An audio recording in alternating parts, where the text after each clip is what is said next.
Okay, everyone, let's get started. The last session for the morning, we have two events. One, we have Gavion Willis talking about water here in Whatcom County, which is, I'm sure, going to be of great interest, and you'll have a few questions you'll be able to answer as well.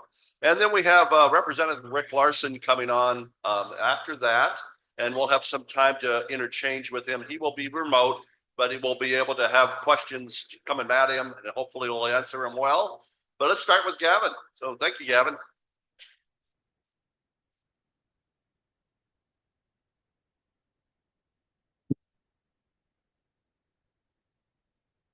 All right, is that mic okay? We're good, perfect. All right, thank you all for being here.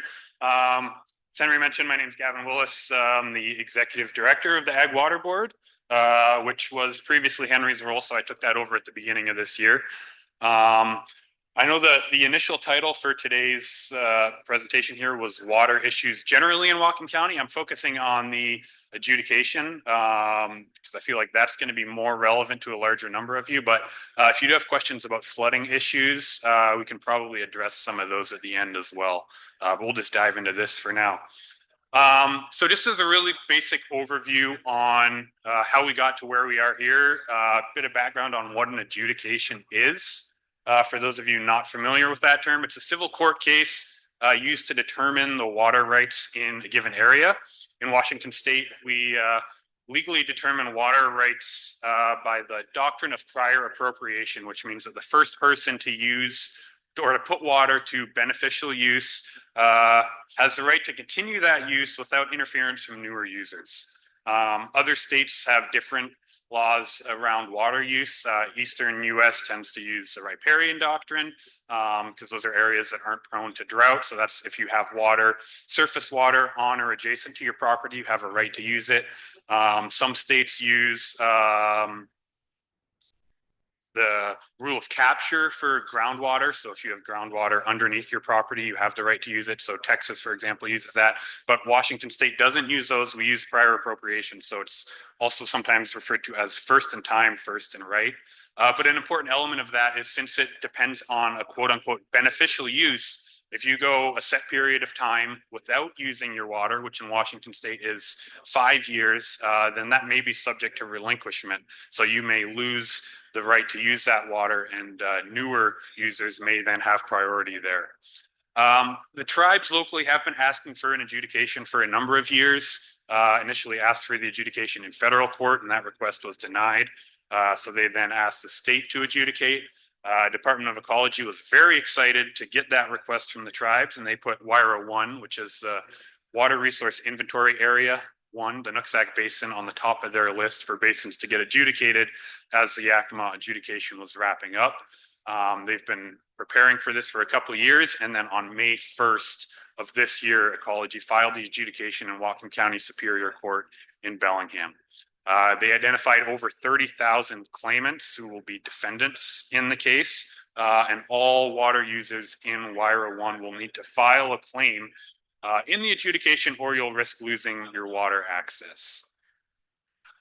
Historically, water right adjudications have three main goals. The first is to confirm existing water rights. As I mentioned before, we have more than 30,000 claimants, which means there's over 30,000 individual water users, and there isn't necessarily documentation for all of those water uses. So that's one purpose of an adjudication, is to confirm what are all the existing water rights. It will also quantify any federally reserved water rights. So anytime the federal government sets aside land for any purpose, whether that's for Indian reservation, whether that's national forest or national park, there is an implied water right that's also reserved with that reservation of land. But typically those federally reserved water rights aren't quantified until you go through an adjudication. And then the last purpose of an adjudication would be to create a priority list of water rights. So since water rights in Washington State and in much of the Western United States are based on prior appropriation, it's important to know who has the oldest water usage, which means that their water rights are most senior.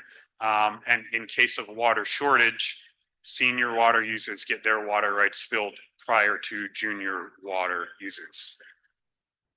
Um, some of you have probably been following the adjudication as it's been going on so far. The latest hearing was earlier this week on Tuesday. A couple things came out of that hearing. First is that Judge Freeman, who's the Whatcom County Superior Judge overseeing the adjudication, approved the summons that Ecology has prepared, pending a final few changes, including e-service and e-filing, so you won't necessarily have to file by paper, but those things have to be worked out yet. Ecology asked for an additional hearing in January to finalize and approve the service list before the summons go out. And then May 1, 2026 was approved as the filing deadline. So that gives us this timeline here. So again, back in May, Ecology filed the adjudication. There's going to be a final hearing probably in January to approve the summons list. And then starting in February, Ecology will start to send out the summons and the claims form via certified mail to everyone that they know of is a water user in Whatcom County. It'll take a while for those to go out. That's 30,000 pieces of certified mail. The local postal service only has so much capacity to handle all of that. So February, March, April is when those summons are going to go out by certified mail. And then May 1, 2026 will be the deadline to file those initial claims. Those initial claims are just going to be a statement of historical, current, and claimed water use. And then following that, there will be an additional 3-year period where you'll have to file evidence to support the claims that you're making related to your water use. And so we'll go into a little bit more detail about that. So first of all, the claims filing itself, you haven't seen the very final claims form yet, but that will be going out. We'll probably see it in January, and you'll get it in the mail in February. It'll also be available on the court's website. Again, filing deadline is May 1. 2026, and you'll need to file a separate claim for each water right that you utilize. So if you've got different water rights for stock water and for irrigation, or if you have different irrigation water rights for different parcels that you'll own, you'll need to submit a separate claims form for each individual water right that you have. So what you can do in the meantime and what you're going to need to do once you get the summons, first is you're going to need to collect the information that's going to be required on your claims form. So I've got 6 different pieces of information that are kind of the core information that's going to be required on that claims form. Point of withdrawal or diversion. So where is your well or where is your surface water diversion or pump? The place of use. So the geographic area where that water is actually used. The purpose of use. Is this water used for irrigation? Is it used for stock water? Is it used for domestic use for a house? The priority date. So when was the water first put to use? When did you put the well in, or when did you put the irrigation infrastructure in for a home? When did you apply for your building permit? And then there's 2 rates that are going to be relevant and necessary for you to include as well. The first is your instantaneous rate, which will often you'll see referred to as your QI, and that's just the pumping rate. For groundwater, that's going to be in gallons per minute. For surface water, that's going to be in CFS, cubic feet per second. And then your annual quantity. So over the entire year, how much water do you use? And for irrigation, that's typically going to be used in acre feet. I mentioned this on the last slide, but there's a couple of different numbers for each of these data points you're going to need. One is going to be what is the number that's actually listed on your water right or your claims form if you have one. One is going to be what's maximum historic use, what is your current use, and then what's the amount that you're claiming for the water right. Again, if you've relinquished some of your water right, then the amount that you're using now and that you're claiming might be different than what is on your water right paperwork. And also now is a good time to start collecting evidence of use. You're going to have 4.5 years from today before you'll need to file that evidence of use. But again, the more evidence you have, the better. Since this is a civil case, it's not a criminal case. You might be used to hearing the idea of like beyond a reasonable doubt when you're filing evidence. That's not what's going to be used in the adjudication because it's a civil case. It's going to rely on a preponderance of evidence. So the more evidence you can provide, the better. And the more different lines of evidence that you can provide is going to be supportive as well. So maybe you can have satellite data that demonstrates irrigation use or historic aerial photos. Maybe you have power meter data from the power meter that runs your irrigation pumps. The best data that you can get is metering data. So if you have meters, and I know people might not want to hear this, but if you have meters on your irrigation systems, that's going to be the best way for you to demonstrate your water use in your claims firm.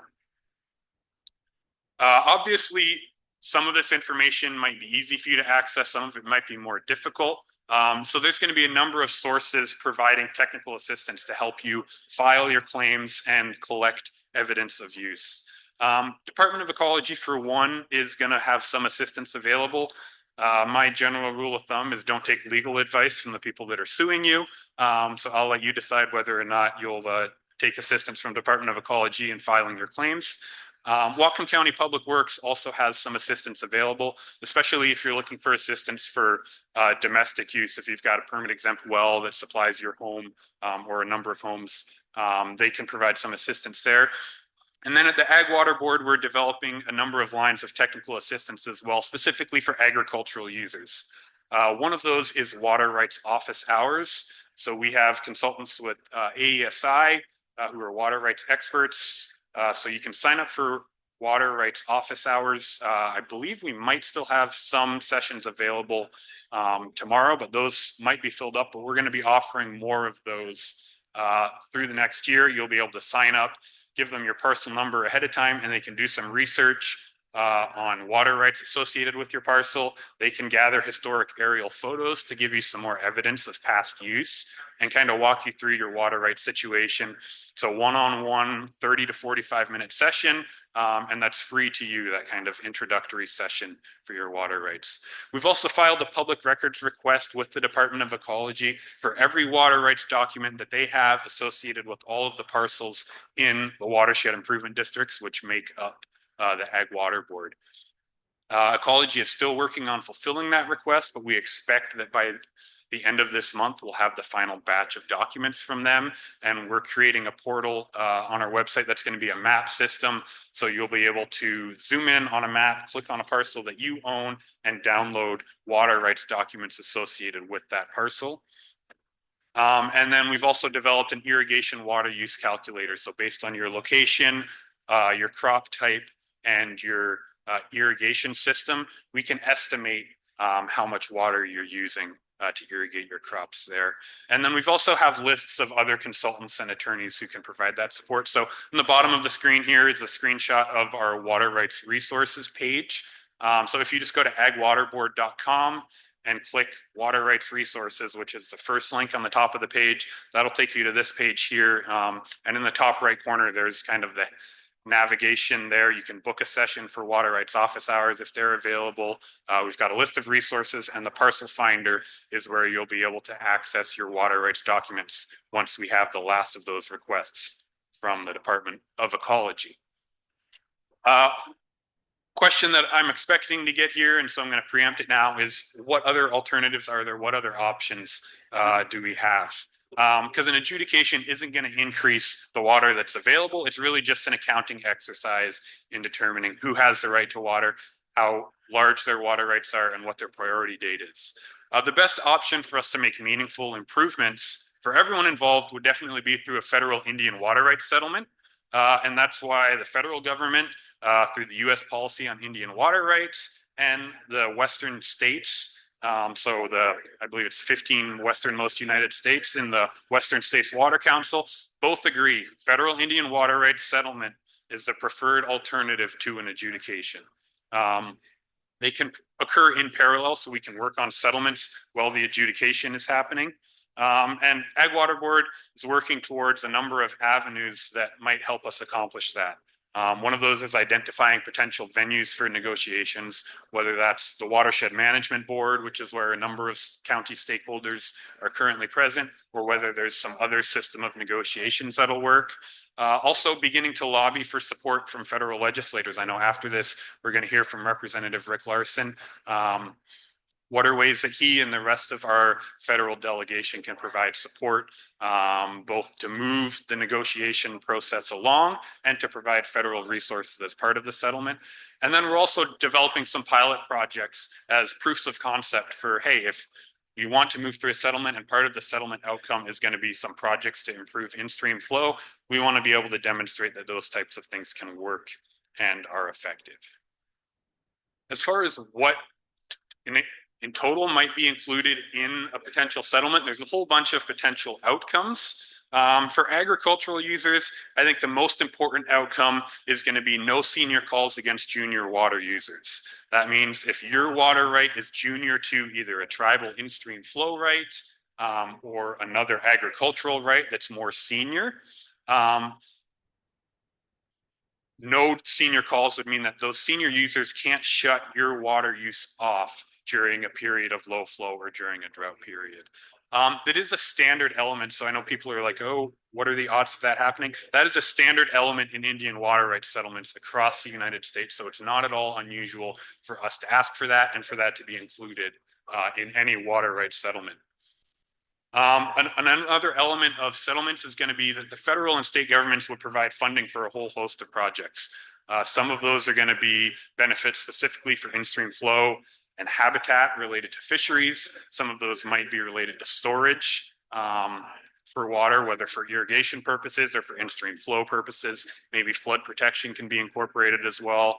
Hatchery and economic development on tribal reservations is a common inclusion in settlement outcomes as well as potentially funding for irrigation efficiency infrastructure. There's a lot of possibilities that we could push for, and then maybe what other elements stakeholders involved in the negotiation bring forward.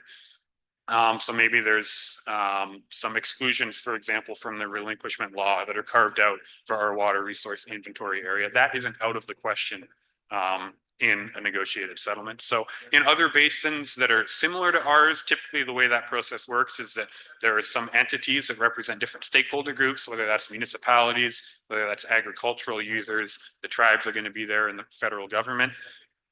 Those groups develop the settlement framework, and then individual water users, such as agricultural irrigators, can sign on to that settlement. And they say, hey, we promise that we're going to follow these rules that are laid out in the settlement. And in exchange, they get these benefits, such as no senior calls, irrigation efficiency funding, or whatever else is included in the settlement. So I want to leave some time for questions here, but really the takeaways: adjudication is a messy and complicated process. It's going to move slowly. They're going to battle over some seemingly inane details. For example, on Tuesday in court, one of the back and forth kind of little arguments was about whether or not the claims form that Ecology sends out is going to be printed single-sided or double-sided on the paper. And they spent about 15 minutes in court trying to sort that out. So that's kind of the level of detail that we're working with. It's going to take a long time.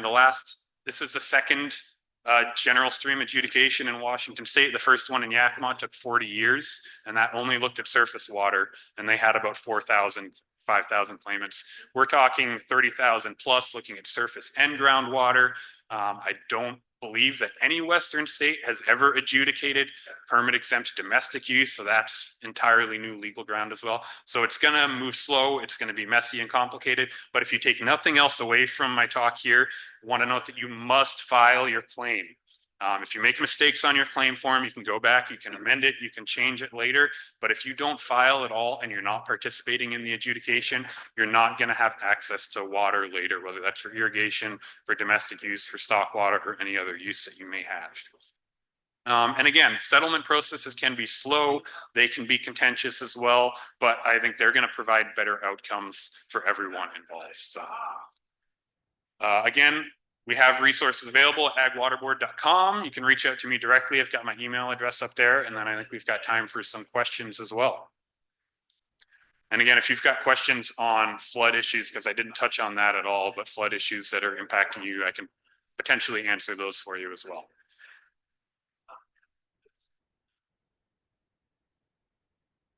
Any questions? I don't know if that means I did a good job explaining or I just overwhelmed you all with information, but. So Gavin, some of the people that I've talked to, we live on the northern part of the county and our water goes to Canada. So how are they gonna separate that out, or do you know anything about how that's gonna be resolved? I don't know anything about how that's going to be resolved. That's going to kind of depend on the court. I think, and I didn't mention that in the timeline phase, but while the initial filing period is going on, there's going to be other, they're called threshold issues that the court's going to deal with. Some of them are going to deal with issues of scope. So our drainages that flow to Canada, like the Sumas River Basin, for example, should those be included? What about drainages that are partially in Canada, but then flow into the US? The judge in the Whatcom County Superior Court doesn't have any jurisdiction over Canadian water users that are impacting water availability in the US. So those issues are going to get litigated in the early phases of the adjudication. There's no way really for me to predict what the outcome of those issues are going to be. But I think that's going to be occurring in parallel with the initial filing claims period. And then anything after the claims period, when ecology starts to issue any determinations about the validity of water rights, might be delayed if those threshold issues are extended. And given the complicated nature of our basin, given that we're looking at surface water and groundwater that interact in varying and not always entirely understood ways, given that we have an international boundary in the middle of our basin, I think those threshold issues are going to take a long time to resolve. So I know that doesn't really answer your question, but that kind of maybe gives you an idea of what the process is going to look like.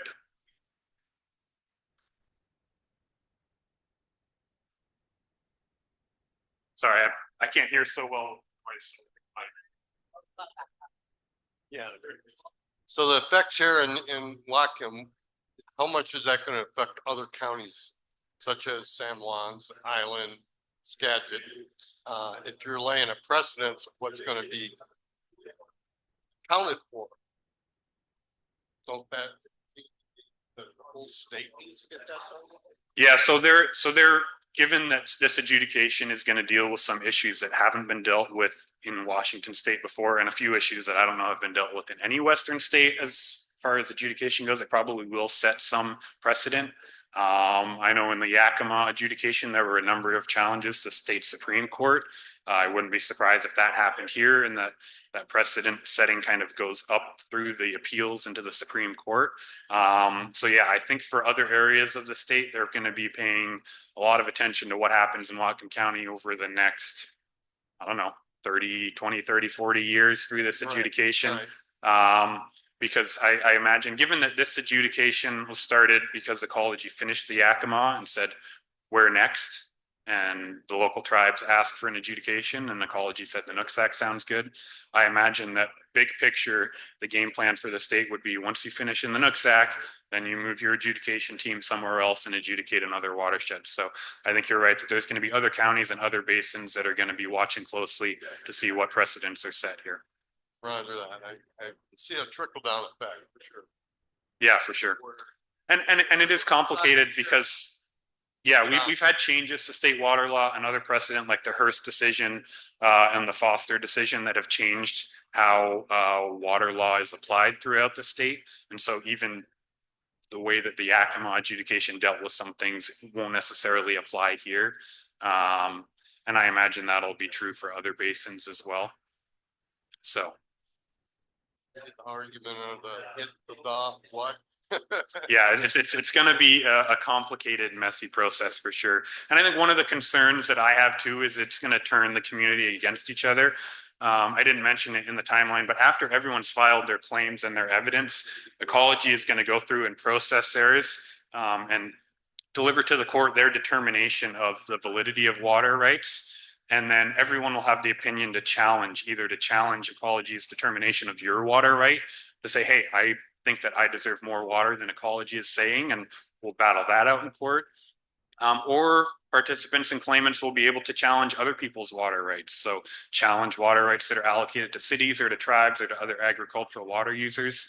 And yeah, I think that's a significant concern, is that this is just going to turn into a process where people are butting heads and challenging their neighbors' water rights, which really isn't the type of spirit that we want to see in our local agricultural communities. So Appreciate that.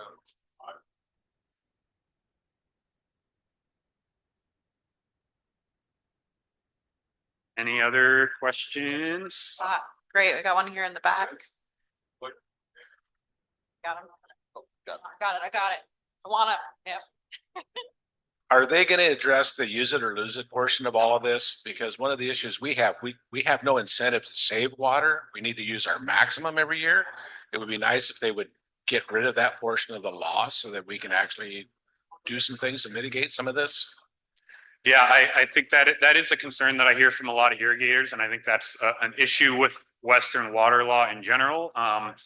For folks, again, I mentioned this earlier, it's a relinquishment doctrine. The idea, if you go 5 years without using your entire water right, you lose whatever portion you didn't use. That's based on historically when the government was trying to encourage settlement in the area, and wanted to say, hey, if you moved into this area and you were watering these cattle, but then your herd shrunk and your downstream neighbor now needs water, they can access that. That doesn't really fit with water use today, but getting that law changed at the state level is unlikely. But through federal Indian water rights settlement, it's entirely possible that we would get a local carve out and say that, for example, irrigation use in WIRA 1 is excluded from the relinquishment law, provided that you're adopting certain water use efficiency metrics, for example. So it's a possibility through the settlement process, but in the adjudication on its own, no, the relinquishment won't be addressed. And I think getting it changed at the state level would be an uphill battle.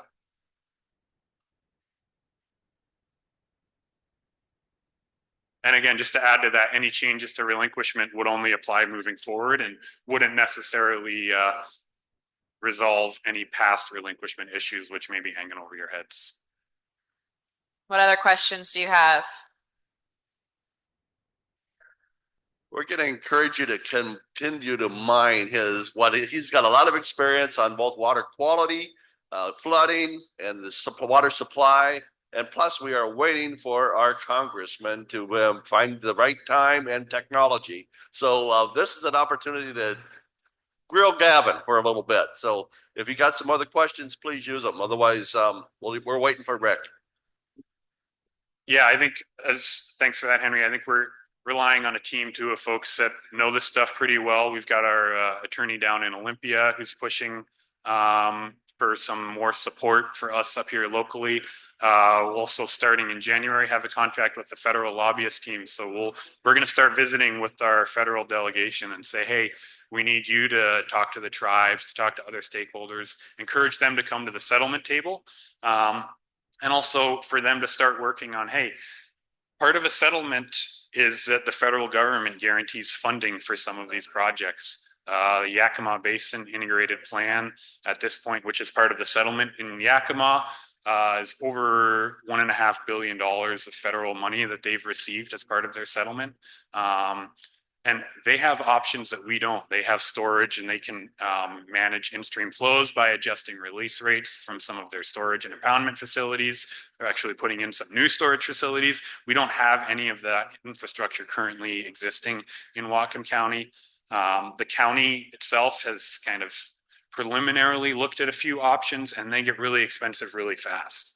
A large water storage facility, for example, upstream of the Nooksack Falls on the North Fork, you're looking at over $2 billion to build it and 10 to 20 million a year in operation expenses. I don't think we have that money given our Whatcom County's budget crunch. I don't think we have that money locally, but the federal government could potentially fund those types of projects over a longer period of time as part of a settlement if we can get to that point. And so getting everyone to the negotiating table to talk about settlements, say what they need in a settlement and what they'd be willing to give up, and then getting the federal and the state governments to provide the funding to execute that is going to be one of our priorities over the next 5-10 years.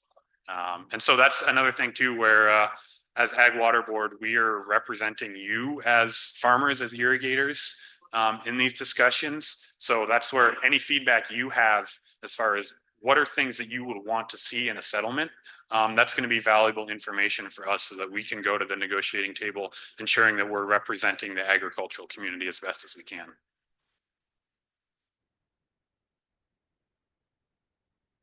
Woohoo. Can always count on you for a question. Yeah, I get two. So are they including in the settlements abilities to get new water rights? That's so again, we haven't had any settlement talks yet, but that's certainly a possibility. I think the issue there is under current law, most of our basins are closed to new withdrawals post 1985 after the Nooksack in-stream flow rule was adopted. So our basin is technically over allocated based on ecology's calculations. But as part of a settlement process, there might be ways to go around that, find some exceptions or local carve outs, maybe create storage facilities. So again, it's when our federal attorney who's experienced in water rights adjudications across the West first came out to visit, she was absolutely shocked that ecology would choose Whatcom County to adjudicate because we have so much water. We've got too much water sometimes of the years, and then there's a couple months in the summer where stream flows are too low. So it's really a water management problem, not a water supply problem. I will also note too that other parts of the Department of Ecology are looking at ways to improve water supply for irrigation in Western Washington. And I believe they're considering adding a new staff person specifically whose job is to do that. But how much success they'll have doing that when there are other portions of that agency that are restricting water use kind of remains to be seen, and isn't super likely. So I don't know if that really answers your question, other than to say it's definitely something that we'd be pushing for in a negotiation, but what the details and finer points of that look like, I couldn't speak to at this point.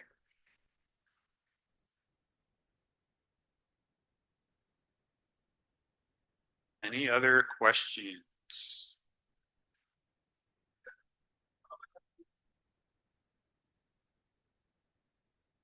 If you have other questions too, I'm going to be around for the rest of the day, so feel free to find me, and I'd be happy to chat about this one-on-one with any of you as well.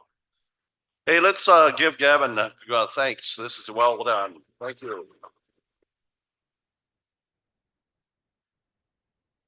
And he's a lot better speaker than what our representative Rick is, Larson is, because he is not going to make it. Technology, schedule, all these kind of virtual. So we'll have to pass on Rick today. So thank you for all attending. You get to lunch a little early.